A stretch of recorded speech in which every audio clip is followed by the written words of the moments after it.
try to keep up. Fomos ver Capitã Marvel, filme novo da Marvel, claro, né?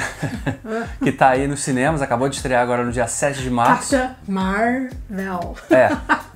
Fazem essa piadinha aí no filme, né? Com a Brie Larson, estrelada pela Brie Larson, um filme que estabelece a ponte entre os Vingadores de Guerra Infinita e o Ultimato, né? Que é o filme que tá todo mundo esperando aí pra ver, que promete bagunçar de vez aí o coreto do universo cinematográfico da Marvel. E é um filme, infelizmente, vou dizer, só ok. Eu acho que o problema é que tinha uma expectativa gigante e quem tava com essa expectativa gigante se frustrou e quem tava torcendo pro filme ser um fracasso também se frustrou.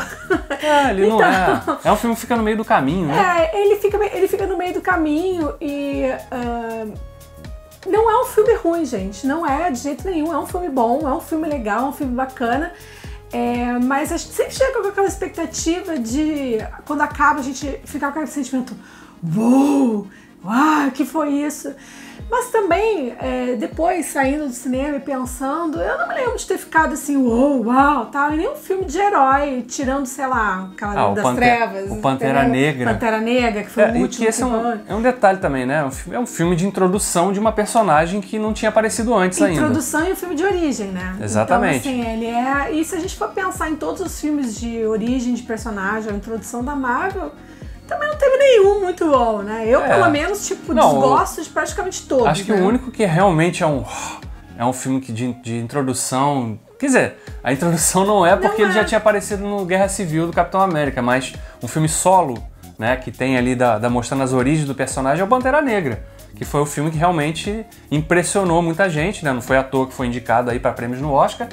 Então é o filme que tem esse parâmetro, né? Mas a gente consegue identificar por que o Pantera Negra foi o último que deu esse wow na gente e o Capitão Marvel não. Por exemplo, a construção do universo da personagem. Né? A Pantera Negra, você tem toda a estética, você tem todo um universo construído. O da Capitã Marvel peca um pouco nessa questão estética, né? Não, ele até começa impressionando, assim, o visual lá do planeta dos Kree, né, onde ela tá. Futurista e tal. Tecnológico, né? Aquela coisa brincando um pouquinho também com o conceito de mas não plano, tem uma né? identidade, assim, sabe? Falta... Acho que esse é um dos grandes pecados desse filme. Né? Você não sente o filme não tem... Ele parece que quer ser uma coisa e daqui a 20 minutos ele se transforma em outra, depois ele vira outra coisa diferente também, ele não sabe se ele quer ser uma comédia. Claro, a gente sabe que os filmes da Marvel apostam muito no conceito da comédia, mas nem isso funciona muito bem aqui nesse filme. São poucas as piadas que realmente funcionam e praticamente todas estão... toda a parte cômica mesmo fica nas costas do Samuel Jackson, que tá maravilhoso, né, gente? Aliás, impressionante. Isso é uma coisa positiva do filme. O rejuvenescimento pro CGI que fizeram, diferente de outros filmes antes, que quando aparecia assim, né, quando a gente viu o Michael Douglas rejuvenescido lá no Homem-Formiga, no primeiro filme, a gente... tem alguma coisa esquisita aí, né? O próprio Robert Downey Jr. também, né, que já tinha passado por isso. Mas aqui é diferente. Ficou perfeito, a coisa evoluiu e isso mostra até um caminho, né? Pô, daqui a um tempo a gente não vai... Qualquer ator vai poder fazer filme pra sempre, porque, né, se os caras usaram essa técnica... Tudo bem que o Samuel Jackson ajuda também, porque o cara não envelhece mesmo, né? Ele tá com a mesma cara de 40 anos, o cara vai fazer 70. Então, mas ele tá ótimo no filme. Aí a dupla dele com o gato é perfeita, né? Então, o Goose. O Goose é um personagem que rouba a cena em alguns momentos. Ele garante, inclusive, alguns dos melhores momentos do filme, né? De mais surpresa. Então, assim, se a gente fosse fazer uma avaliação, o que faltou pro filme ser um filme 10, assim, eu começaria por isso. Eu acho que a falta um pouco da identidade na construção do universo da personagem. E aí eu vou pra uma área que é difícil até avaliar. Porque eu não sei se é um problema da atriz ou se é um problema da direção. Mas o que eu senti foi uma dificuldade de me conectar com a Capitã Marvel, principalmente no começo, em toda a jornada dela. Não em toda a jornada, por quê? Eu acho que faltou nessa coisa da gente querer construir a personagem durona, batalhadora, e que ela tá ali vivendo um momento de dúvida sobre quem ela é, né? Então ela não sabe quem ela é. Mas não necessariamente você precisa construir uma personagem que parece que não tem emoção, assim, que não tem aquelas curvas de sentimento. Ela tá muito linear, flat, né, ao longo do filme todo, né? Então, assim, por exemplo, sabe aqueles momentos, filha, relaxa o ombro, sabe, suspira, pô, agora é a hora que você se emociona, é a hora que você baixa o olhar, é a hora que você dá um sorriso. Então, acho que faltou um pouco essa direção da atriz, porque eu não acredito que seja um problema da atriz, ela é uma atriz muito boa. Claro que então, é, a Brie Larson é ótima. Eu não sei se parece que ficou... Os diretores, né, são 2 diretores, né, um homem e uma mulher, uma dupla que dirigiu esse filme, eles têm mais créditos por trabalhos na TV, né, fizeram aí... tem crédito por In Treatment, Billions, né? The Big Sea. E outras séries. Fizeram um filme em 2006 que eu não assisti, o Half Nelson, que dizem que é bom, mas eu não assisti. Mas é um filme independente, é um filme menor, né? Ou seja, eles têm crédito de trabalhos menores. A Marvel tem esse histórico, né? Ela resgata, ela puxa esses diretores que se destacam no cinema independente e dão chance para esse pessoal nos filmes deles. A gente viu o próprio Ryan Coogler, que dirigiu o Pantera Negra, veio do cinema independente, né? Até começar a galgar os maiores passos aí. Essa dupla é a mesma coisa, né? Mas eu não sei se eles, pela inexperiência de trabalhar num blockbuster assim, num filme tão grande que requer tanto uso de efeito visual... E esse é o problema, gente, porque você imagina, boa parte das cenas são gravadas com fundo verde. Então, assim, se o diretor não tem a manha de... A sensibilidade, né? De passar pro ator, e as cenas não são gravadas na ordem. Exato. Então, assim, se aquele momento não for bem construído, o ator fica perdido. Qual então, é a curva dramática que exige naquele determinado Em que momento cena? o personagem tá? O que ele tá sentindo ali? Ele já... então, assim, o que eu achei é que foi essa evolução da personagem, ela se dá muito mais na história, muito menos no sentimento que ela passa. Apesar dela ter um momento que é bem marcante, que é quando ela tem aquela epifania, né? De descobrir quem ela é, o passado dela, né? Aliás, eu falei, né? Quando a gente saiu da sessão, eu falei, eu divido esse filme entre antes e depois do Nirvana. Porque é um momento que toca o Come As You Are, assim, já pro meio, caminhando pro terceiro ato do filme. E ali o filme dá uma empolgada, assim, esse momento. Então, se vocês não assistiram ainda, quando chegar esse momento, vocês provavelmente vão concordar comigo. Porque, realmente, é um momento que... Primeiro que é o momento dela, né? De perceber que, não, eu tenho capacidade muito maior do que dizem que eu tenho. Porque toda a construção dela foi, o poder que você tem te foi dado e se você não souber usar, ele vai ser tirado.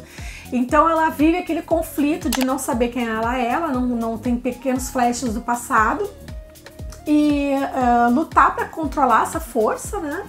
E depois ela descobre que não, essa força não foi dada, força é inerente. Claro, é como todo o herói de origem, aconteceu alguma coisa, um acidente, e esse poder, né, foi assimilado, né, e ela passou a vir à tona, né? Potencializar aquilo. E quando ela descobre que aquilo não pode ser tirado dela, aí tem a virada, entendeu? Ela se torna muito mais segura, muito mais forte e muito mais decidida. Mas ainda assim, acho que falta um pouco essa curva de emoções, sabe, do personagem. Ela ficou muito linear, então você fica... A gente até vê que a jornada do Samuel Jackson, né, do Nick Fury, ela é mais... Você percebe, porque quando o filme começa, ele claramente é um agente ainda que tem uma certa experiência ali na SHIELD, né? Tá trabalhando ali com o Coulson também, que é legal que ele reaparece, né? Porque tinha morrido lá no primeiro Vingadores. Então ele reaparece também rejuvenescido e também de uma forma bem legal, convincente. Então você percebe que ele tem ali, e ao longo do percurso do filme, da trajetória da trama, você percebe que o personagem do Samuel Jackson, Nick Fury, ele muda, ele vai mudando, né? Ele ganha cores novas também, né? E características diferentes. De fato, a personagem da Brie Larson, a Capitã Marvel, a Carol Danvers, não tem esse impacto em termos de curva dramática, né? Ela começa o filme de um jeito e termina o filme praticamente igual. Com exceção de, claro, de ter a consciência de que agora ela tem realmente controle dos poderes dela, que são poderes muito fortes, né? Muito impactantes. Né? E, gente, esse filme ele é importante, porque, primeiro, e aí os pontos legais, né, do filme. Ele tem uma história bacana, ele se encerra, entendeu? Ele conta a história que ele quer filme que se contar, resolve, ele né? se resolve, entendeu? A história que ele está se propondo a contar, ele conta, ou seja, como é que o que ela não lembrava é resgatada, essa memória é resgatada, então é revelada para o público, toda a jornada dela até se transformar na Capitã Marvel. Isso é positivo. E a gente tem ali a visão de que ela é a primeira Vingadora. Que é um conceito legal. Né? Porque como se vocês que viram os trailers sabem que o filme se passa na década de 90, né? Bem antes dos eventos do primeiro Vingadores, por exemplo. E é legal também, assim, não só é a primeira, mas ela estabelece um vínculo com o Fury, né? Que é bacana, então, de amizade, de confiança e também ela acaba sendo, pra mim, a mais poderosa, né? Sem dúvida. De todos, entendeu? Com o desfecho do filme fica muito claro que... Na parte final do filme você vê, caramba, só ela pra resolver mesmo. Até Vingadores, o Ultimato aí, se pegar ela, o Thanos... Acabou. Ela faz assim e o Thanos, tchau. Entendeu? Então, assim, tipo, E talvez o que tenha ficado ali pra gente fica, mas caramba, essa mulher, o que ela é? É uma bomba atômica, entendeu? Então, assim, tipo, ela vai resolver, mas assim, parece que faltou a personagem ainda entender isso e as pessoas que estão ao redor dela. Então, assim, é um filme legal, ele é divertido. Tem cenas ótimas de ação, tem tudo aquilo que cumpre a tabela do filme. Tem algumas cenas ótimas de ação, mas no geral também não tem nenhuma cena de ação que impressione, que vai te fazer daqui a 6 meses lembrar daquela cena de ação. Mas também não tem um monte de cenas de ação desnecessárias, por exemplo, como a gente vê em outros filmes, né? Mas falta também na cena de ação uma certa organização, né? Porque eu senti em muitos momentos assim que as coisas estavam acontecendo e você fica meio que perdido geograficamente dentro da cena. Tá, mas quem tá fazendo o que com quem? É porque a sequência mais forte de ação é dentro da nave, né? Do laboratório da personagem da Annette Bening. E ali é um cenário escuro. Então ele vai lembrar um pouco aquelas batalhas lá dos filmes da DC que você não enxerga nada, sabe? Mais ou menos emula aquela mesma situação. Então não fica... Você só fica vendo aquela tocha humana que ela vira. Praticamente. E não consegue entender o que está acontecendo. Mas, assim, depois que tem a revelação, que ela tem a revelação sobre quem ela é e ela assume a identidade de Capitã Marvel, a estética da heroína é maravilhosa, né? Eu lembro de muita gente criticando o figurino. Gente, o figurino tá ótimo. Ela caracterizada como ela virada na tocha humana brilhante é lindo, entendeu? Eu só acho que... Até tava conversando com o Davi depois do cinema, falei... ok, eu entendo, né, que são heróis americanos, que tem que ter ali as cores da bandeira no uniforme... Mas teria sido muito mais empoderadora se ela tivesse outras cores, né? Porque a personagem dela é uma renegada, como qualquer outra mulher, né? Ela foi fazer um serviço sujo, né? De pilotar naves experimentais, porque ela não podia ser uma piloto. É uma característica desse filme também que chama atenção, os temas que ele tenta abordar, assim, explorar um pouquinho, né? A questão do empoderamento feminino, que, claro... É uma questão premente já e tá aí, o trailer já deixa isso claro, o filme explora também. Mas tem outra coisa que eu achei legal também, porque o filme tem ali as raças, né, os Krees, que é onde ela estava, né, no planeta dos Krees, a Capitã Marvel, e os Skrulls são vendidos como vilões, né, e o filme brinca com esse conceito, mas quem é o vilão de verdade aqui na história? Né, porque os Skrulls são taxados como terroristas, né, aquela minoria que é terrorista. Então não vamos deixá-los entrar aqui porque eles são terroristas, querem roubar o que a gente tem. Então eles fazem também brincam um pouquinho com essa crítica, assim, e subvertem esse conceito também. O personagem do Ben Mendelsohn, que é o Skrull principal ali, o Talos, né? A gente tinha a impressão de que ele era o grande vilão da história. E tem uma subversão disso, porque o ator, né, o Ben Mendelsohn, ele é característico por geralmente fazer vilões, né? E aqui tem uma subversão com essa aura aqui. A figura do vilão, E é muito legal a relação que se estabelece depois dele, com o personagem dele, com a personagem da Brie Larson, da Capitã Marvel, também é um ponto interessante do filme. Assim como é a questão dela com a amiga. Embora seja muito jogado, né, uma relação que ela tem dos flashes da vida dela na Terra, a relação que ela tem com uma amiga que também trabalhava na Força Aérea e tem uma filha também, que é uma coisa que o filme também estabelece da ligação emocional delas, mas que surge de uma forma muito jogada, assim, também no filme. Né? Então esse é o problema do filme maior, né? As coisas vão acontecendo, mas as resoluções acabam sendo um pouco atropeladas em alguns momentos. Falta aquele... Sabe quando as coisas vão acontecendo, vai acumulando até explodir? Não, falta isso, entendeu? E permitir que você se importe com aqueles personagens, né? Quando as coisas acontecem, você ainda não tá se importando com aquele personagem. Né? Então, faltou um pouquinho ali um refinamento, talvez, do roteiro para trabalhar essas questões, sabe? Apresentar um personagem que tem uma relação com ela, mas mostrar por que aquele personagem é importante, por que a gente, como espectador, deveria se importar com aquele personagem também. Falta um pouco isso no filme, né? E aquilo, né, gente? Como todo filme de herói, tem aquelas frases clichês, aquelas cenas fáceis, assim, que as coisas são resolvidas de maneira boba.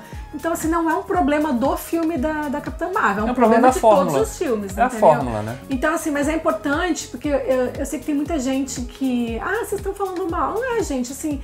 Vamos comparar para ter justiça. É o primeiro filme da personagem. Vamos comparar com os primeiros filmes de personagens. Primeiro filme do Thor. É melhor que Thor, é melhor que Capitão América, melhor que Hulk, entendeu? É melhor que muito filme, entendeu? Então, assim, botar o parâmetro. Não dá pra comparar Capitã Marvel com Vingadores e nem com Pantera Negra, que já tinha uma participação e já tinha mais ou menos... E tem um outro universo muito mais rico de referências. E tematicamente mais rico também. Exatamente. Então, assim, ali ela tem um núcleo mínimo de personagens em volta dela, entendeu? Tem 3, 4 personagens nesse filme que importam. Então, assim, não dá pra fazer. É injusto você querer comparar. E também é injusto comparar com a Mulher Maravilha. Entendeu? Porque Mulher Maravilha é outra... E é uma personagem muito mais popular, e muito mais que já tá mais no imaginário das pessoas, né? Mítico, A Capitã Marvel é a primeira aparição dela, assim, no live action, né? E eu mesma, tipo, não sei nada sobre o personagem, entendeu? Eu nunca li nada, nunca me interessei. Mas Mulher Maravilha é a referência da minha infância. Então, assim, é injusto você dizer, o filme da Mulher Maravilha é melhor do que a Capitã Marvel. Não dá pra comparar, são heróis em níveis diferentes, entendeu? Então, assim, é a mesma coisa você querer comparar, sei lá, o Homem-Formiga com o Super-Homem, entendeu? Não dá, entendeu? São níveis diferentes. Aí você vai estar dizendo, mas você não lê HQ, senão você sai... Óbvio, eu não li HQ, eu não sei, entendeu? Então, assim, o que eu tô falando é a opinião de uma pessoa que acompanha o filme, o cinema, mas não acompanha HQ. Porque, não sei se você sabe, mas pode acontecer isso. E os universos não precisam ser exatamente os mesmos só porque na HQ tá escrito assim, entendeu? Vai pro cinema exatamente para isso. Para sofrer essa adaptação, ter essa mudança de linguagem e atingir um público muito maior. Então, assim, na hora de fazer a crítica, a gente também tem que ser justo com quais parâmetros a gente está usando e com o que a gente está comparando, né? Exatamente. Bom, é isso, né? Capitã Marvel... Sim, trabalhou bem, funciona bem como um elo de ligação ali. Tem, claro, 2 cenas pós-créditos ali. Não, gente. Tem gente que ainda levanta do cinema, pelo amor de Deus. As pessoas, né, 10 anos depois ainda não sabem. Uma coisa que a gente esqueceu de falar, que eu gostei pra caramba. Os créditos de abertura do filme fazem uma homenagem sensacional ao Stan Lee. Olha, quem teve a ideia lá na Marvel, parabéns, porque fizeram uma homenagem bem legal, bem bonita mesmo, logo na abertura do filme. E claro, ele também tem uma participação ali, porque... Aliás, uma sequência ótima do filme, que é dentro do trem, que é aquele que a gente viu no trailer, que é a Brie Larson soca aquela senhora idosa, maravilhoso. Eu não sei se é algum problema que a gente tem, que todo mundo adora essa cena. Que horror, o estatuto do idoso tá aí pra cobrar a gente. Então é isso, gente. A gente fica por aqui e volta no próximo vídeo. Tchau.